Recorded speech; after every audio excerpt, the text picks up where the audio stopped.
એકવાર શ્રીજી મહારાજ ગઢપુરમાં વિરાજતા હતા. એ સમયે ચૈત્ર વૈશાખનો સમય હોય, તડકો બહુ તપતો હતો. એક દિવસે શ્રીહરિને ઉનાળાની ગરમી લાગવા માંડી એટલે કહે, આજ તડકો બહુ જ લાગે છે, તો ક્યાંય ટાઢું થાય એવું હશે? તે સાંભળીને અલૈયા ખાચર વગેરે કહે કે મહારાજ, અમે ઘેલા નદીની રેતીની તળીમાં એક માંડવો કર્યો છે. તે ઉપર કડબ બહુ નાખી છે, તે ઉપર એક બુંગણ નાખ્યું છે, ને આ નાથો મૂંગો પોઠીએ કરીને પાણી લાવે તે ઉપર રેડીએ છીએ. તેણે કરીને ટાઢું બહુ રહે છે. ચાલો આપ પણ પધારો ને ત્યાં વિરાજમાન થાવો. ત્યારે શ્રીજી મહારાજ ઘોડીએ ચડી એકદમ ઘોડી હાંકીને ઘેલા કાંઠે માંડવે આવ્યા, ને તે માંડવા નીચે ઢોલિયો નાખી ગાદી તકીઓ નંખાવીને તે ઉપર વિરાજમાન થયા.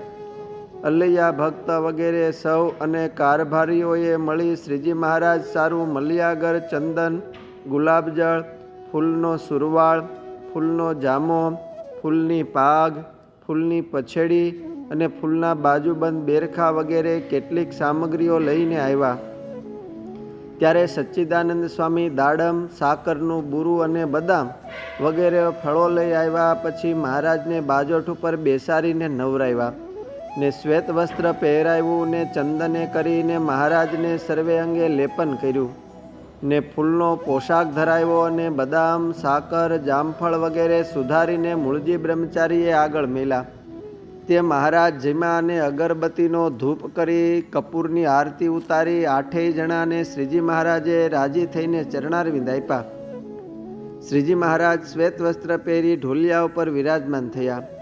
પછી એ 8 જણાને કહે કે આ સચ્ચિદાનંદ સ્વામી એક વિના તમને એમ સંકલ્પ થાય છે જે આપણે પરમહંસ થવા આવ્યા હતા, અને મહારાજે તો આ કાઠી દરબારના કારભારી બનાવ્યા, પણ આપણે જે ધાર્યું હતું તે ન બન્યું એવો વિચાર તમને વારંવાર થાય છે.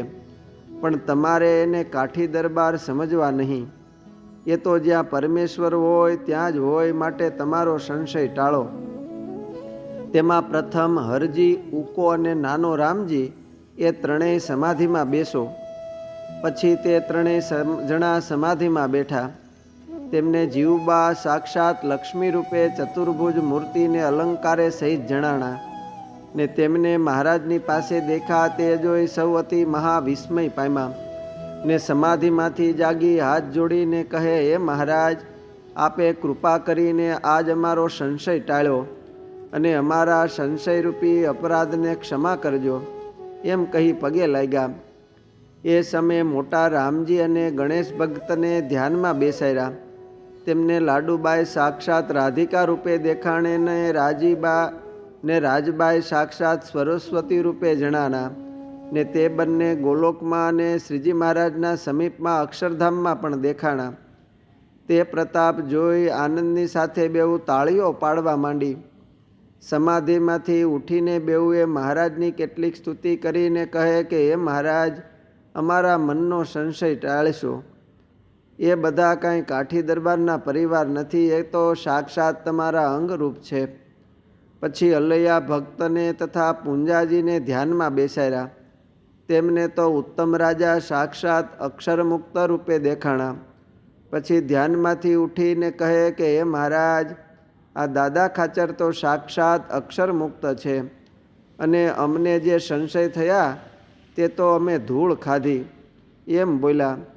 તે સાંભળી સચ્ચિદાનંદ સ્વામી બોલ્યા, જે 7 જણાને આ 7 મૂર્ખાને મેં સમજાવ્યા, પણ મને ગાંડો માનીને મારું કયું માન્યું નહીં, પણ હવે મનાણું.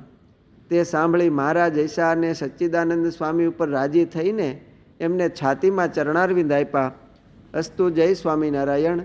સત્સંગ સાગરના મોતીમાંથી.